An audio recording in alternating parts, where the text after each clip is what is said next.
touch.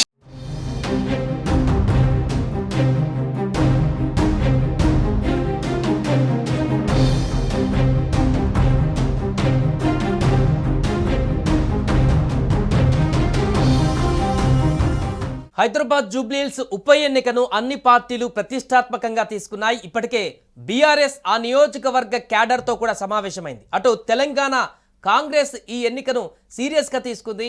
ఇక్కడ గెలుపే లక్ష్యంగా కాంగ్రెస్ పార్టీ అన్ని వర్గాల నాయకులను రంగంలోకి దింపింది. తాజాగా సీఎం రేవంత్ రెడ్డి తన నివాసంలో మంత్రులు, పార్టీ ఇన్ఛార్జీలు, కీలక నేతలతో ప్రత్యేక సమావేశం నిర్వహించి వారికి దిశానిర్దేశం చేశారు. ఈ సమావేశంలో పీసీసీ అధ్యక్షుడు మహేష్ కుమార్ గౌడ్, మంత్రులు పొన్నం ప్రభాకర్, తుమ్మల నాగేశ్వరరావు, వివేక్ వెంకటస్వామి, పొంగులేటి శ్రీనివాసరెడ్డి, ఎంపీ అనిల్ కుమార్ యాదవ్, ఏఐసీసీ కార్యదర్శి విశ్వనాథన్, జీహెచ్ఎంసీ మేయర్ విజయలక్ష్మి, రాష్ట్ర ప్రభుత్వ కార్పొరేషన్ల చైర్మన్లు కూడా పాల్గొన్నారు. ఇక జూబ్లీహిల్స్ ఉప ఎన్నిక ఫలితం జీహెచ్ఎంసీ ఎన్నికలపైన ప్రభావం చూపిస్తుందని కాంగ్రెస్ పార్టీ అగ్రనేతలకు ముఖ్యమంత్రి రేవంత్ రెడ్డి స్పష్టం చేశారు. ఈ నేపథ్యంలో జూబ్లీహిల్స్ ఉప ఎన్నికలలో కాంగ్రెస్ పార్టీ గెలుపు కోసం ప్రతి ఒక్కరూ పనిచేయాలంటూ వారికి దిశానిర్దేశం చేశారు. ప్రభుత్వ సంక్షేమ కార్యక్రమాలతో పాటు మనం చేసిన అభివృద్ధి పనులను క్షేత్రస్థాయిలో తీసుకువెళ్లి ప్రచారం చేయాలని సూచించారు. పోలింగ్ బూతుల వారీగా ప్రచార ప్రణాళికలను సిద్ధం చేసుకోవాలని వారికి వివరించారు. నియోజకవర్గంలో సమస్యలను ప్రభుత్వం పరిష్కరిస్తుందనే భరోసా ప్రజల్లో కల్పించవలసి ఉందన్నారు.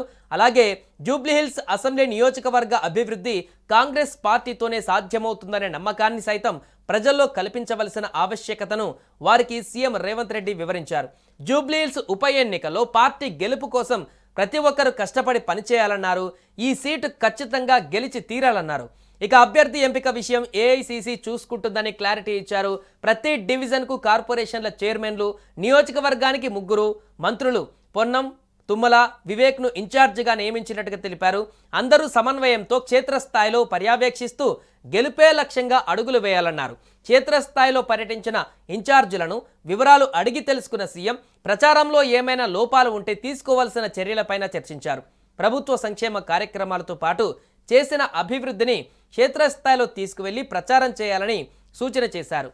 ఇక నియోజకవర్గంలో ప్రజలు ఎదుర్కొంటున్న సమస్యలను రాష్ట్ర ప్రభుత్వం పరిష్కరిస్తుందన్న భరోసాను వారికి కల్పించాలని కూడా రేవంత్ మంత్రులకు చెప్పారు. ఇక ఈ ఉప ఎన్నిక గెలుపు కాంగ్రెస్ పార్టీకి అనుకూలంగా ఉందని ఇప్పటికే పలు సర్వేలు స్పష్టం చేశాయని వారికి వివరించారు. గత సర్వేల కంటే కూడా ప్రస్తుతం మనం చాలా మెరుగయ్యామన్నారు. మరోవైపు సానుభూతి ఎజెండాగానే ఈ ఉప ఎన్నికలలో బీఆర్ఎస్ పార్టీ ప్రచారానికి వెళ్తుందన్నారు. కానీ మనం మాత్రం అభివృద్ధి సంక్షేమమే ఎజెండాగా ఎన్నికల ప్రచారం చేయవలసి ఉంటుందంటూ కూడా వారికి స్పష్టం చేశారు. అంతేకాకుండా హైదరాబాద్లో బీఆర్ఎస్ ప్రభుత్వం చేసిన అభివృద్ధి డొల్లా అని ప్రజలకు వివరించాలంటూ పార్టీ నేతలకు సీఎం రేవంత్ రెడ్డి దిశానిర్దేశం చేశారు. అలాగే గ్రేటర్ పరిధిలో మనకున్న విజన్ ప్రజలకు వివరించాలన్నారు. పార్టీ నిర్మాణమే లక్ష్యంగా ప్రచార కార్యక్రమాలు నిర్వహించాలని వారికి స్పష్టం చేశారు. గ్రేటర్ పరిధిలో పుంజుకోవడానికి ఈ ఎన్నికలను సమర్థవంతంగా వినియోగించుకోవాల్సి ఉందన్నారు. సుమన్ టీవీలో మీ పర్సనల్ అండ్ బిజినెస్ ప్రమోషన్స్ కోసం కింది నెంబర్కి కాంటాక్ట్ చేయండి. డ్రగ్స్, గంజాయి లాంటి చెడు వ్యసనాలకు దూరంగా ఉండండి. తాత్కాలిక ఆనందం కోసం జీవితాలని నాశనం చేసుకోవద్దు. డ్రగ్స్ విక్రయాలు, దందాలు నిర్వహిస్తే 1800599699 టోల్ ఫ్రీ నంబర్ కి కాల్ చేయండి. డ్రగ్స్, గంజాయిని నిర్మూలిద్దాం, భవిష్యత్తును కాపాడదాం.